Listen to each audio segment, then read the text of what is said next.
네, 안녕하세요. 저는 봉천동의 현인이라는 필명으로 유튜브랑 블로그를 운영하고 있고요. 본업은 모 대기업 마케팅 기획 업무를 담당하고 있는 직장인입니다. 저는 나는 월급날 주식을 산다라는 우량자산 적립식 투자 경험을 소개하는 책을 쓴 작가고요. 일단 취미로 제가 유튜브랑 블로그를 통해서 매월 매수하고 있는 자산이랑 종목들, 그리고 투자 아이디어랑 관련된 인사이트를 공유하고 같이 공부하는 채널을 운영하고 있습니다. 아 네. 저 올해 봉현이 형님 블로그랑 유튜브 통해서 네. 그 팔란티어라는 기업을 좀 알게 되었습니다. 네네네. 근데 지금 보니까 주가가 엄청 올랐더라고요. 네. 저 연초 대비해서 진짜 많이 올랐어요. 그래서 꼭 모셔서 이야기를 좀 들어보고 싶었는데 네. 올 초에 한 7 불, 8 불, 네네. 맞아요. 6 불까지도 갔었더라고요. 네, 맞습니다. 근데 지금 18 불이니까 3 배예요. 거의 3배 정도 최저점 대비해서는 오른 것 같아요. 예. 그래서 한번 팔란티어 한번 여쭈고 싶은데 네네. 우선은 팔란티어는 좀 어떤 기업인가요? 우선 제가 먼저 말씀드리면 일단 음. 팔란티어만 투자하는 건 아니고 저는 음. 이제 매월 월급으로 매 시점마다 이제 월급이 직장이니까 들어오잖아요. 네. 그래서 매 시점마다 그냥 그 시점에 할 수 있는 최선의 의사결정을 내리고 또 실제로 투자도 저는 실천을 하고 있는데 올해 초 같은 경우는 이제 팔란티어라는 종목이 굉장히 좋아 보여 가지고 집중 매수한 상황이고요. 네. 아까 말씀드린 대로 이제 1 분기 올해 1 분기 7 에서 8불 사이에 저도 집중적으로 매수를 해 가지고 현재는 계속해서 매도 없이 일단 보유하고 있습니다. 그런 와. 상황이고요. 혹시 몇 주 정도 갖고 계세요? 지금 한 3,300주 정도 갖고 있습니다. 와 그러면은 이게 지금 거의 2만 원이면 거의 6천만 원 이상 갖고 계신 거네요. 예. 그렇죠. 예. 2 주년 이상, 1 예. 만 한 원. 7,000, 8,000 까지, 예, 네. 그렇습니다. 아 그러시네요. 네네. 네 그러면은 근데 또 이게 팔란티어라는 기업이 네네. 약간 이게 또 생소한 분들이 좀 많으실 것 같거든요. 예. 아직까지도 잘 모르시는 분들이 많고 또 음. 투자하는데도 모르시는 분들도 많을 거예요.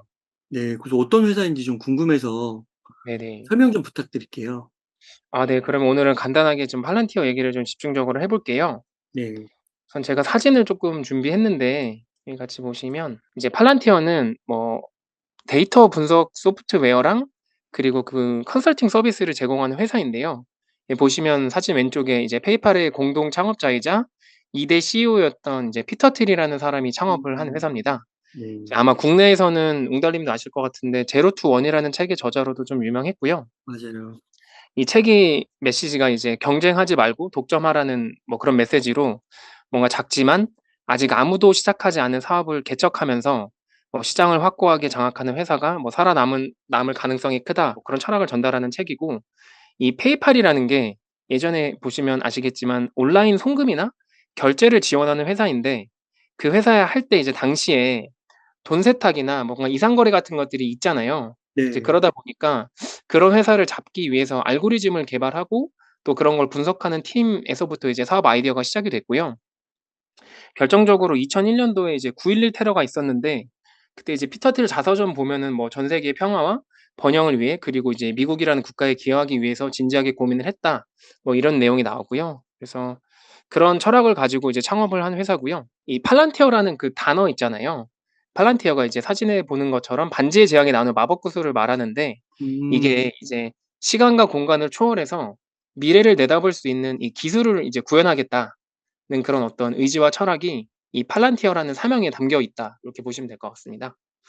그래서 이 회사는 이제 과거에 미국 오사마 빌 라덴을 잡은 회사로 유명하고, 아 진짜요? 이 네, 맞아요. 그때 이제 이 회사의 이제 그 어떤 데이터 툴을 통해서 네. 오사마 빌 라덴을 추적하고 위치를 특정해 가지고 이제 잡는 데 이제 혁혁한 공을 세운 프로그램으로 일단 대중들한테는 널리 알려져 있고요. 이 회사 자체가 이제 CIA가 운영하는 벤처 캐피탈 이제 인큐텔이라는 회사가 있는데, 거기서 이제 초기 설립 자금 대략 한 200만 달러? 우리 하나로는 한 25억 정도를 이제 투자 받아 가지고 시작한 회사고, 그래서 음. 애초에는 원래부터 이제 비투지, 그러니까 이제 정부를 대상으로만 CIA나 FBI, 그냥 국방부 같은 데 이제 소프트웨어를 개발하고 판매하는 걸로 일단 시작을 했고요.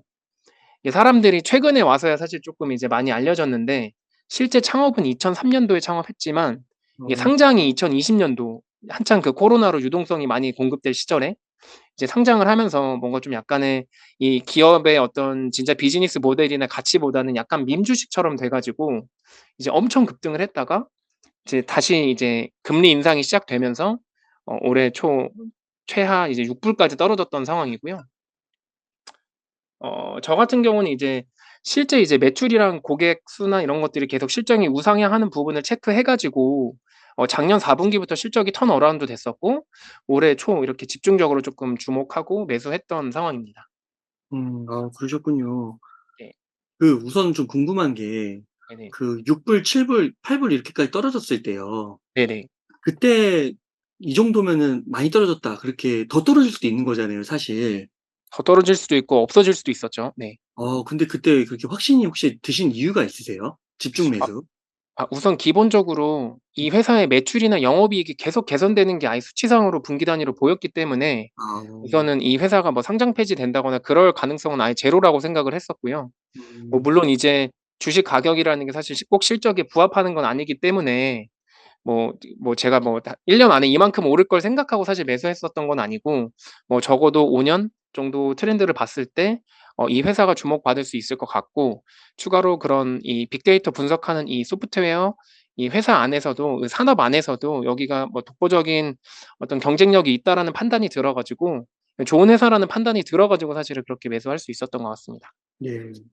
그래서 이 팔란티어 기업을 저도 좀 봤더니 이 네. 데이터 분석, 뭐 소프트웨어, 빅데이터 네. 분석, 인공지능 이런 단어가 좀 보이더라고요.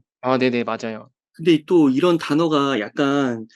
와닿지 않는 것도 있는 것 같아요. 좀 추상적인 거? 그죠. 약간 추상적이죠. 예. 그래서 이 팔란티어는 어떤 제품을 좀 갖고 있는지 설명 좀 부탁드리겠습니다. 네. 제가 정말 쉽게 이제 말씀드리면 이 네. 팔란티어라는 회사는 이 각 기업이나 정부가 가지고 있는 방대한 데이터들을 분절되어 있는 데이터들을 연결하고 이 연결한 거를 통해서 인사이트를 도출하고 또 시각화해서 사용자들이 이제 의사결정을 지원하는 어떤 소프트웨어 프로그램이라고 보시면 됩니다. 더 쉽게 얘기하면 이제 엑셀이랑 파이썬, R, 뭐 PPT 이런 여러 가지 우리가 쓰고 있는 소프트웨어들이 뭐 한 곳에 합쳐진 느낌이랄까? 그래서 이제 팔란티어에서 제공하는 서비스가 크게 두 가지가 있거든요. 이제 고담이라는 게 있고 하나가 파운드리가 있는데 이제 고담은 이 군사용 빅데이터 분석 플랫폼이고 이 파운드리는 엔터프라이즈 이제 기업용 데이터 분석하는 툴이라고 좀 보시면 될 것 같습니다. 네 그래서 이게 팔란티어 같은 이제 회사가 필요한 이유가 뭐냐면 이제 뭐 고담 같은 경우는 CIA나 FBI 그다음 국가정보기관이 보유하고 있는 이 각종 데이터들을 통해서 범죄를 예측하거나 예방하고 또한 범죄자나 테러리스트들을 실제로 추적하는 그런 이제 데 활용을 하고 있고요. 러시아랑 우크라이나 지금 실제 전쟁 상황에서 보면 이제 전시에 실시간으로 어떤 방대한 데이터들이 수합이 되잖아요. 그런 데이터들을 분산 컴퓨팅 기술을 활용해 가지고 오류 없이 연결해서 어떤 목표 포격 지점을 계산한다든가 뭐 그런 식으로 좀 활용할 수가 있고요. 파운드리 같은 경우는 이제 미국 기업 특히나 이제 미국의 우방국 어떤 이런 제조 기업 등 다양한 분야에 적용 가능한 데이터를 분석할 수 있게 도와주는 소프트웨어 솔루션이고 이게 그냥 어느 한 영역에 이게 특화되어 있다기보다는 뭐 재무, 회계, 제조, 마케팅 그러니까 기업이 가진 모든 데이터를 활용해서 뭐 각 기업이 필요로 하는 영역에 다 적용이 가능한 소프트웨어다. 요렇게 보시면 되고 이걸 통해서 각 기업의 생산성을 향상시킬 수 있는 뭐 도구 요렇게 보시면 될 것 같습니다. 좀 이해가 되시나요? 네. 되게 뭐 방대한 소프트웨어 같은데요. 예 굉장히 방대한 소프트웨어고 음. 그 기존에 각 기업들이 가지고 있는 데이터들이 있잖아요. 네. 그것들이 그냥 로우 데이터 상태로 그냥 보관이 되어 있는데 그 데이터들끼리 연결해 가지고 그 사용자들이 쪼끔 더 분석하기 쉽고 인사이트를 도출하기 쉽게 도와주는 그런 역할을 하는 겁니다. 그래서 뭔가 막 유튜브나 이런 데 홍보 영상 같은 거 보면 팔란티어만 사용하면은 뭔가 갑자기 막 인공지능이 될 것 같고 막 없던 것들이 생겨날 것 같고 그렇지만 이제 실제 사용자 경험에 비춰서 말씀드리면 각 기업에서 각자 데이터를 갖고 있는데 그거를 이제 팔란티어 뭐 고담이든 파운드리든 거 위에 올려서 그 데이터들을 연결하고 그걸 가지고 이제 기존에 우리가 보지 못했었던 어떤 문제점들을 이제 발견하고 또 새로운 개선점들을 이제 개선하고 찾고 그렇게 도와주는 소프트웨어 그러니까 엑셀 같은 거라고 보시면 될 것 같아요. 엑셀인데 뭔가 업데이트된 엑셀. 뭐 그렇죠. 이제 엑셀 같은 경우는 기존에 우리가 쓰고 있는 엑셀 같은 경우는 오늘날 이 방대한 데이터들을 처리하기에는 사실 굉장히 부적합한 툴이거든요. 각 기업이 사실 IT 기술 발달로 인해서 개별 기업의 데이터가 방대하게 쌓이고 있는데 이게 쌓이기만 하고 다 각각 분절되어 있어 가지고 제대로 활용을 못하고 있는 문제점이 있는데 파운드리든 고담을 통해서 이 데이터를 한 곳에 모아서 데이터끼리 다 연결해 가지고 이제 인사이트나 개선점을 찾을 수가 있게 되는 거죠. 음. 그러니까 엑셀 같은 경우가 뭐 우리나라로 치면은 뭐 삼성전자, 현대자동차 뭐 등등 뭐 포스코 다 쓸 거 아니에요. 네, 다 쓰죠. 그런 것처럼 이 팔란티어 프로그램도 소프트웨어도 네. 그렇게 그 각 회사들이 도입을 해 가지고 엑셀처럼 쓸 수 있다는 거네요. 네, 그렇죠. 그래서 약간 사스 기반으로 구독 모델식으로 해 가지고 사용할 수가 있고요. 음. 이게 오늘날 기업들이 사실은 이제 인플레이션도 발생하고 비용이 계속 증가하다 보니까 생존을 위해서 돌파구를 찾아야 되잖아요. 근데 과거에 기존처럼 뭐 전기세 아끼고 뭐 절약하고 뭐 이런 거 가지고는 더 이상 이제 그 비용을 절감할 수가 없다 보니까 이제 마지막 남은 생산성을 향상할 수 있는 방법이 각 기업이 가지고 있는 뭐 제조 데이터나 판매 데이터나 뭐 재무 회계 이런 데이터들을 가지고 새로운 이제 인사이트를 도출하려고 시도를 많이 하고 있고, 그래서 실제로 이 팔란티어라는 회사의 그 제품을 사용하는 고객 수가 매 분기마다 기업 고객 수가 기하급수적으로 늘어나고 있는 아 상황입니다. 그래요? 네. 국내도 늘고 있나요?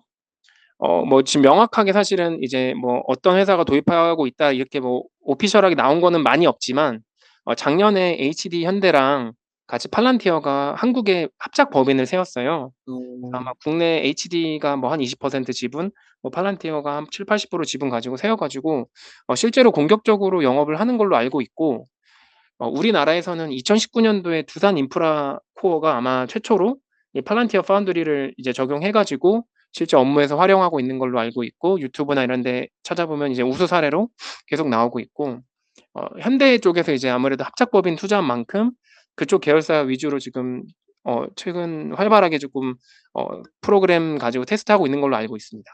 음. 그 마이크로소프트가 엑셀이나 워드 같은 걸로 굉장히 또 기업 가치가 많이 올라갔잖아요. 네, 그렇죠. 팔란티어도 그런 거를 좀 기대해 볼 수 있다라는 걸까요? 아무래도 팔란티어는 그런 이제 소프트웨어를 전문으로 하는 회사다 보니까 당연히 이제 만약에 이게 범용적으로 여러 기업에서 채용을 하게 되면은 뭐 팔란티어에 당연히 이제 좋은 호재가 되겠죠. 네. 음.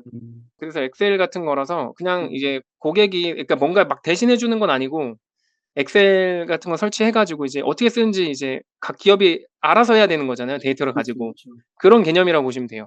음. 그러니까 엑셀 같은 거 쓸 때 막 여러 가지 변수를 네. 이렇게 나열해 놓고 그거를 이렇게 어떤 그 수식에 돌리면은 거기서 인사이트가 도출되잖아요. 네네네. 맞아요. 그러니까 근데 이제 팔란티어는 그 엑셀의 약간 업데이트 버전으로 더 복잡한. 네네. 더 복잡한 데이터를 연결해 가지고 음. 계산할 수 있고, 그걸 통해서 이제 각 기업의 담당자들이 인사이트를 업무에 적용해야 되는 거죠. 네. 그리고 이제 팔란티어가 쪼끔 재밌는 게, 이 아까 말씀드린 대로 팔란티어는 이제 정부한테는 고담이라는 프로그램을 팔고 기업한테는 기업용도로 파운드리라는 제품을 팔고 있는데, 동시에 이제 그 우리가 사실 옛날에 엑셀 같은 거 처음 세상에 나왔을 때 각 기업한테 설치해서 써 보라고 하면 어떻게 쓰는지 알 수가 없잖아요, 각 네. 기업 입장에서는. 그러다 보니까 이제 팔란티어에서는 데이터 사이언티스트라고 해 가지고 이제 그 전문가들을 다 고용해 가지고 각 기업에 파견을 보내요. 그래서 아. 이거를 실제로 어떻게 쓰는지 가르쳐 주고 음. 같이 한번 그 내부 업무 협업해 가지고 뭐 그런 인사이트를 도출할 수 있는 어떤 활용하는 그런 프로젝트도 만들어 보고, 이런 식으로 해 가지고 뭐 엑셀 정도라고 생각하시면 될 것 같습니다. 새로운 4차 산업 시대에 그 방대한 데이터들을 연결하고 분석해 줄 수 있는 엑셀 같은 툴이다. 음. 요렇게 이해하시면 편합니다. 그 한국의 오스템 임플란트 네네. 그 외 해외 시장 개척할 때 네. 그 임플란트를 다루는 그 전문가를 같이 네. 보내 가지고 그 네. 당국의 의사분들을 교육시켰다고 그러더라고요. 아, 네. 비슷하네요, 그럼 따지면. 예. 그런 모델인 것 같네요. 네. 그래서 팔란티어는 이 소프트웨어도 팔고 그 음. 소프트웨어를 가지고 이제 선생님도 같이 출장 보내 가지고 같이 맞아요. 만들어 주고, 이렇게 보시면 될 것 같습니다. 그래서 그렇게 한번 생태계에 들어오면은 이제 네. 나갈 수가 없다고 그러더라고요. 이제 아무래도 이제 만약에 뭐 우리 사실 공무원이랑 공직에 계신 분들은 아시겠지만 거기는 한글과 컴퓨터 쓰고 있거든요, 아직도. 네. 일반 기업은 다 워드 쓰잖아요, 마이크로소프트 거. 그러니까 이제 이미 한 곳에서 그 팔란티어를 써 버리면 그 안에 내부에 있던 다른 부서나 아니면 관계사들도 다 그 플랫폼 안에 들어올 수밖에 없는 구조예요. 어. 나는 워드를 쓰는데 나랑 같이 일하는 사람은 한글과 컴퓨터를 쓰면 호환이 안 되잖아요. 그러다 그렇죠. 보니까 이제 어떤 특정 기업이나 어떤 뭐 레거시 기업이 만약에 그 팔란티어를 도입해서 쓴다면 음. 관련된 관계사나 아니면 그 뭐 협력사나 고객사도 다 그 플랫폼 안에 들어올 수밖에 없는 그런 구조다. 이렇게 보시면 될 것 같습니다. 네. 그래서 이렇게 설명을 해 주시니까 다소 좀 추상적으로 느껴졌던 분들이 구체화가 많이 됐고, 또 네. 실제로 주가가 또 바닥에서 한 3배 올라왔다고 하니 하고 실적도 좋아지고 있어 가지고 네네. '이게 진짜 괜찮은 건가 보다.'라는 네네. 생각이 더 많이 드는데요. 네. 그러면은 네. 이 팔란티어의 경쟁력을 한번 여쭤보고 싶은데, 네네네. 어 이 소프트웨어가 물론 이렇게 강력한 거긴 하지만 또 네네. 이게 그 빅테크 같은 기업들이 또 만약에 맘먹고 '아 이거 한번 네네. 복제해 봐야겠다.' 아 그렇죠. 네네. 그렇게 맘먹으면은 이게 팔란티어가 지금은 그래도 아직 작은 회사니까 금방 망할 네네. 수 있는 게 아닐까. 네네. 또 주가도 바닥에서 뭐 3배 올라왔다고는 하지만 뭐 네. 또 그 처음에 상장했을 때 대비해서는 아직도 좀 낮은 거잖아요. 맞습니다. 그래서 고런 불안함이 좀 있는데 어떠신가요?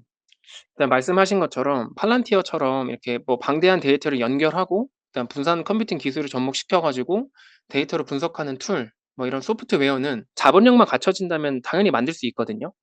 그래서 뭐 기존의 뭐 소프트웨어나 CRM, 뭐 ERP 같은 기업들, 오라클, 뭐 세일즈포스, 아마존, IBM, 마이크로소프트도 사실은 데이터 분석을 도와주는 툴 같은 게 이미 있고요. 그 외에 이제 C3 AI나 몽고DB, 뭐 스노우플레이크 같은 정말로 유사한 솔루션을 제공하는 경쟁사들이 있긴 있습니다. 그런데도 불구하고 이 팔란티어라는 회사가 그 많은 경쟁자들 중에서도 갖는 몇 가지 장점들이 있는데요. 아까 말씀드린 것처럼 일단 팔란티어는 2003 년에 창업이 돼 가지고 가장 오래된 업력으로 이제 미국의 국방부랑 정부와 이미 깊은 협력 관계로 안정적인 캐시카우를 벌어들이고 있습니다. 그 한글과 컴퓨터 사례 말씀드린 것처럼 이게 막대한 금액이 들어간 이 분산 컴퓨팅 능력을 사실은 정부로부터 이제 이미 구축한 해자를 통해서 이제 벌어들이는 캐시 현금 흐름 때문에 이 능력을 계속 유지할 수도 있고 업데이트할 수 있거든요. 이 말인즉슨 뭐냐면 이 방대한 데이터들을 연결하고 오류 없이 오차 없이 빠른 속도로 사용자가 원하는 값을 낼 수 있는 능력, 그러니까 이제 안정적으로 서비스를 제공할 수 있는 능력이 이미 여기서 확보가 됐다고 보시면 될 것 같아요, 다른 경쟁사 대비해서. 그게 음. 첫 번째 장점이고요. 두 번째는 제가 생각하는 이제 장점 중에 하나인데, 이제 이 메가 트렌드와 굉장히 이 앞으로의 제가 지금 항상 정의하는 게 '우리가 살아갈 세상은 이제 갈등과 분열의 시대다.' 그러니까 과거에는 싸게 박리다매를 해 가지고 뭔가 제품을 싸게 만들고 전 세계로 많이 파는 게 트렌드였다면, 이제 앞으로의 메가 트렌드는 쪼끔 비싸더라도 내 우방국, 내 편을 중심으로만 물건을 제대로 판다. 그러니까 요런 게 트렌드라고 했을 때 저는 팔란티어가 고 트렌드에 가장 부합하는 비즈니스 모델을 갖고 있다 생각을 하고요. 그래서 실제로 이 팔란티어는 미국과 미국의 우방국을 중심으로 확실하게 빠른 속도로 확장이 되고 있습니다. 그래서 그 뭐 미국의 CIA나 FBI뿐만 아니라 영국의 SIS 같은 정보 기관들, 그리고 실제 우크라이나 이제 국방부에 이제 전장이 투입되는 등 뭐 요런 식으로 우방국을 중심으로 이 대정부용 프로그램이 빠르게 확장이 되고 있고요. 그리고 이것들은 이제 매년은 아니지만 뭐 계약이 갱신될 때마다 이제 판매 가격을 계속해서 사용료를 올릴 수가 있는 상황이거든요. 그래서 요런 부분이 하나 있고요. 두 번째로는 이제 우방국들이 보통 미국의 우방국들이 한국, 일본, 뭐 영국, 뭐 독일, 유럽 뭐 이런 제조 강국들이잖아요. 그래서 그 대부분의 제조업을 꽉 잡고 있는 이런 국가들에 있는 기업들 중심으로 파운드리가 실제로 빠른 속도로 지금 영업을 확장해 나가고 있습니다. 그래서 뭐 유럽의 비행기 제조사인 에어버스에서 도입해 가지고 이런 스카이와이즈라는 플랫폼을 구축한 건 아주 성공 사례로 유명하고, 그 외에도 각 기업들이 아직 외부에 공개하고 있진 않지만 뭐 한국, 일본 등지에서 이런 제조업들에서 빠르게 적용하고 있는 상황이고요. 세 번째 장점을 제가 말씀드리면, 팔란티어가 다른 경쟁사 솔루션 대비해서 약간 보안성이 높고, 그래서 개별 기업의 데이터에 접근하지 않고, 그다음 또 장점으로는 이 다른 솔루션 대비해서는 기존에 이제 새로운 프로그램을 도입했을 때 각 기업이 사용하고 있는 또 프로그램들이 있잖아요. 그거랑 이제 호환성이 되게 좋아야 되는데 팔란티어가 그 호환성에 있어서는 어떤 다른 경쟁사 대비해 가지고 강점을 갖는다고 좀 볼 수 있을 것 같습니다. 그렇군요. 점점 팔란티어가 보니까 진짜 2003 년도에 창업을 했으니까 시간이 굉장히 꽤 됐네요, 상장하기까지. 네. 업력으로만 치면 거의 20 년이 된 회사죠. 네. 그러니까 그리고 스타트업이 사실은 아니에요. 지금 시가총액도 벌써 50 조가 됐고, 50 조나 됐어요? 네, 시가총액도 50 조고, 지금 기존에 구축해 놨던 그런 비즈니스 모델들이나 거래 관계 같은 걸 보면 네. 굉장히 다 그 전 세계 탑 티어 기업들과만 이제 협업을 하고 있고요. 그러니까 이게 보통 우리나라 코스피에서 투자할 때 1 조만 넘어도 네. '망할 회사는 아니다.'라고 보통 많이 말을 하는데 아, 그렇죠. 이게 50 조라고 얘기하니까 확 네네. 와닿는데요. 예, 실제로 뭐 매출이나 뭐 영업이익, 순이익은 낮지만 네이버보다도 지금 더 시가총액 기준으로는 큰 회사입니다. 그러네요. 네네. 상당히 작은 기업이 아니네요. 지금 전혀 작은 기업이 아니고, 그래서 이제 앞서서 말씀드린 것처럼 이게 서비스 안정성이랑 보안을 중시하는 어떤 음. 정부나 이 돈이 많은 레거시 제조기업들 입장에서는 '다른 솔루션들보다는 더 신뢰할 수 있는 기업이다.' 이렇게 보시면 될 것 같습니다. 그럼 이 분야의 기술력 부분에 있어서도 네. 그 탑 티어에 속한다고 말할 수가 있어요? 아까 말씀드린 그런 경제적 혜자도 기술력이 하나라고 봤을 때 탑 티어라고 말할 수 있을 것 같아요. 아. 그런 우수한 분산 컴퓨팅 능력을 유지 보수하고 계속해서 업데이트할 수 있는 능력도 이제 기술이라고 봤을 때 탑 음. 티어라고 볼 수 있습니다. 그렇군요. 네. 그러면은 진짜 봉윤 형님 말씀을 들으니까 이 팔란티오 기업이 되게 매력적으로 다가오는데요. 네네. 그러면 좀 장기 전망하고 목표 주가 요런 걸 좀 여쭤보고 싶은데 네. 지금 팔란티어가 한 18불 정도 되잖아요. 지난주 금요일 장마감 기준으로는 18 불이에요. 20불까지 갔다가 한 10% 떨어진 것 같더라고요. 예, 맞아요. 그래서 앞으로의 좀 전망이나 목표 주가나 뭐 네. 어떻게 좀 대응을 하면 좋을지 네. 궁금합니다. 사실 저도 이게 막 6 불, 7 불일 때는 매수 추천 저도 매수한 거 공유 드리고 했었는데, 이제 주가가 단기간에 너무 많이 올랐다 보니까 사실 저도 좀 조심스러운 부분이 있어요. 네. 근데 여기 혹시 사진 보시면 이분이 이제 웨드부시라는 이제 증권사의 다니엘 아이브스라는 이 애널리스트거든요. 네. 이분이 되게 유명하신, 월가에서 되게 유명한 애널리스트고, 원래는 그 애플 있잖아요. 애플 전담 애널리스트로 되게 유명하신 분인데, 어. 이분이 뭐 한 2-3주 전에 이제 여기 CNBC 인터뷰에서 뭐 "팔란티어는 이제 앞으로 AI계의 메시가 될 거다." 그러면서 올해보다도 본인은 내년에 더 많은 성장을 할 걸로 지금 생각하고 있다, 요런 발언을 하면서 이분이 목표 주가를 25 달러로 제시했거든요. 어. 사실은 지금 뭐 18 달러니까 얼마 안 만약에 남았네요. 25 달러까지 간다고 하면은 어. 36% 정도밖에 상승 여력이 없는 건 맞거든요. 네. 왜냐면 단기간에 너무 많이 오르기도 했고, 또 이거는 지금 가장 높게 목표 주가를 제시한 게 25 달러고, 다른 이제 뭐 애널리스트들은 제가 대충 찾아보니까 뭐 14 불, 16 불, 18불 이렇게 좀 다양하게 있더라고요. 그래서 뭔가 너무 단기간에 뭐 이게 국내 최근에 2차 전지주 상장한 것처럼 막 3 배, 4배 막 10배 이렇게 오를 거라고 기대하는 건 쪼끔 무리인 것 같고요. 이제 마지막 페이지인데, 그래서 제가 봤을 때는 좀 이 주식을 쪼끔 '장기적인 관점에서 보는 게 좋지 않을까.'라는 생각을 하고 있고요. 제가 그 전 세계 소프트웨어 이런 시스템을 파는, 소프트웨어 프로그램을 파는 회사들의 시가총액을 쪼끔 조사를 해 봤는데, 화폐 가치 하락 제외하고 제가 봤을 때는 이 기존에 있는 시가총액, 오라클의 시가총액 400조 정도까지는 뭐 진짜 빠르면 5 년, 뭐 길게 보면 10년 정도 보면 좀 따라잡을 수 있지 않을까, 그런 포텐셜이 있지 않을까, 뭐 음. 요런 생각을 지금 하고 있고요. 그래서 저는 개인적으로는 장기적인 관점에서 접근했을 때 5 년 뭐 10년 요렇게 봤을 때 오라클의 시가총액 400 조를 따라가려면 대략적으로 지금 팔란티어가 한 150 불까지는 올라가야 되거든요. 네. 이게 뭔가 그 사이에 화폐 가치가 뭐 하락하지 않는다는 그냥 그런 절대 비교, 그런 조건 하에 이제 말씀드리면, 그래서 좀 장기적인 관점에서 접근하시면 뭐 '지금부터 적립식으로 매수하셔도 충분하지 않을까.' 이런 생각을 하고 있습니다. 음. 빠르면 5 년, 네. 길게 보면 10년 정도. 안에 이제 이런 전 세계 네로라 하는 이 소프트웨어 회사들과 어깨를 나란히 할 수 있을 만한 포텐셜은 충분하다라고 지금 보고 있습니다. 음. 그렇게 해서 한 오라클이 400 조니까 네네. 400 조가 달성 가능하다고 하면 네. 지금 18 불이니까 네. 한 150. 네, 150 불까지 어. 6-7배 정도는 충분히 오를 수 있는 업사이드가 있지 않을까. 좋게 보시네요. 네. 아무래도 이 회사가 아직은 그 S&P 500 에도 편입이 안 됐거든요. 네. 그래서 아마 제가 봤을 때는 지금 작년 4분기, 올해 1분기, 그 이제 발표될 2분기, 3분기, 4개 분기 연속으로, 그리고 특히 합계 다 해서 순이익이 흑자로 전환을 하면 뭐 기타 뭐 이런 거래량 같은 조건들도 필요하긴 하지만 어쨌든 무난하게 S&P 500 지수에는 편입될 수 있지 않을까, 뭐 요런 생각을 좀 하고 있고요. 장기적으로는 말씀드린 대로 뭐 사실 절대 비교는 어렵지만 뭐 오라클이 뭐 데이터베이스 관련된 산업도 그 프로그램도 있고 뭐 ERP 뭐 여러 가지 좀 시스템이 있는데 팔란티어로도 그 구현할 수 있거든요, 실제로. 네. 그래서 좀 정확하게 뭐 저 CRM 뭐 ERP 이런 기업이랑 100% 비교는 어렵지만 그냥 이런 소프트웨어 거대 기업들과 어깨를 나란히 할 수 있는 충분한 포텐셜을 갖고 있다고 생각을 해 가지고 좀 장기적인 관점에서는 좋게 보고 있고, 투자를 적립식으로 한다면 지금 가격도 매수하는 게 나쁘지 않을 것 같다라는 생각을 하고 있고요.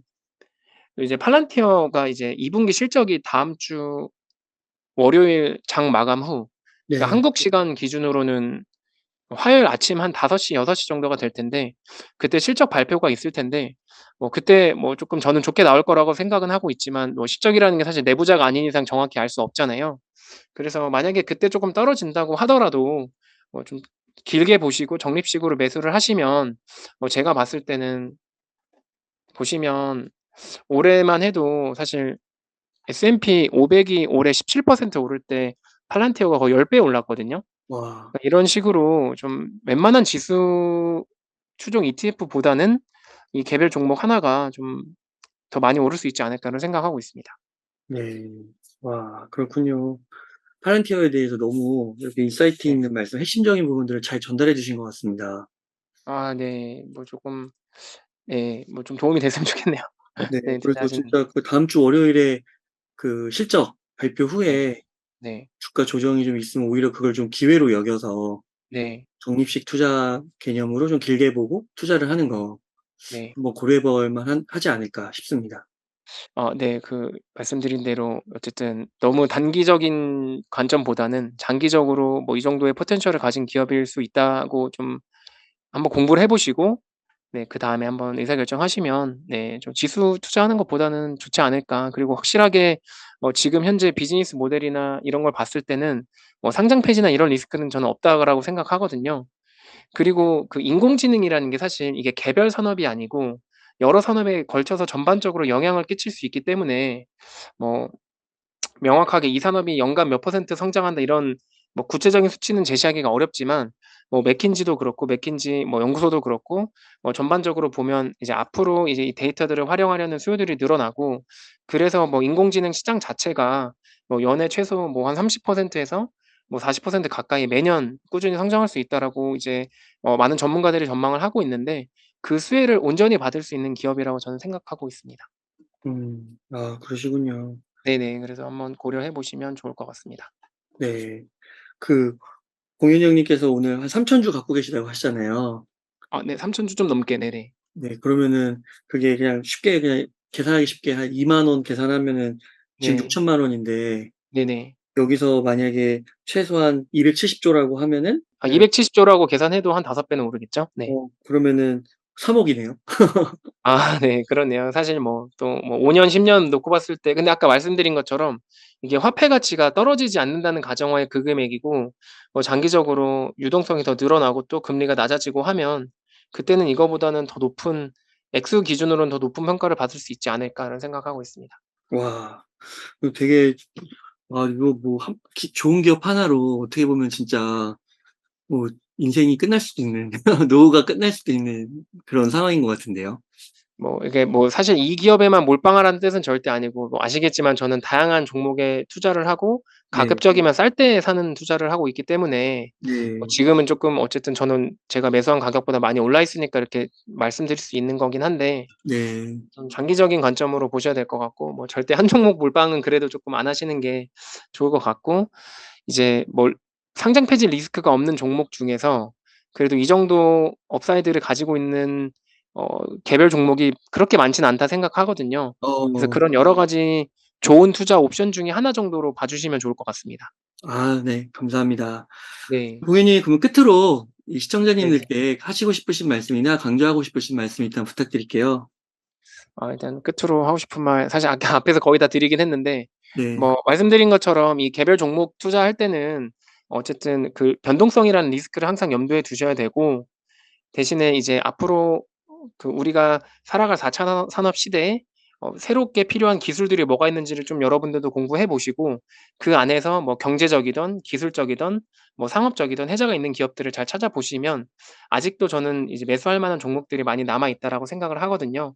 그래서 그런 부분들 좀 다 참고하셔 가지고 좀 건강한 투자를, 또 너무 단기 투자하지 마시고 장기적으로 건강한 투자를 하셨으면 좋겠고, 저도 이제 제가 그 매월 공부하고 이제 매월 받는 월급으로 매 시점마다 제가 좋아 보이는 종목들을 실제 저도 같이 매수하고 있거든요. 그래서 제 유튜브 채널이나 뭐 이렇게 블로그 오시면 또 공유 받아 보실 수 있고 또 같이 공부하실 수 있으니까 그 부분도 한번 참고해 주시면 좋을 것 같습니다.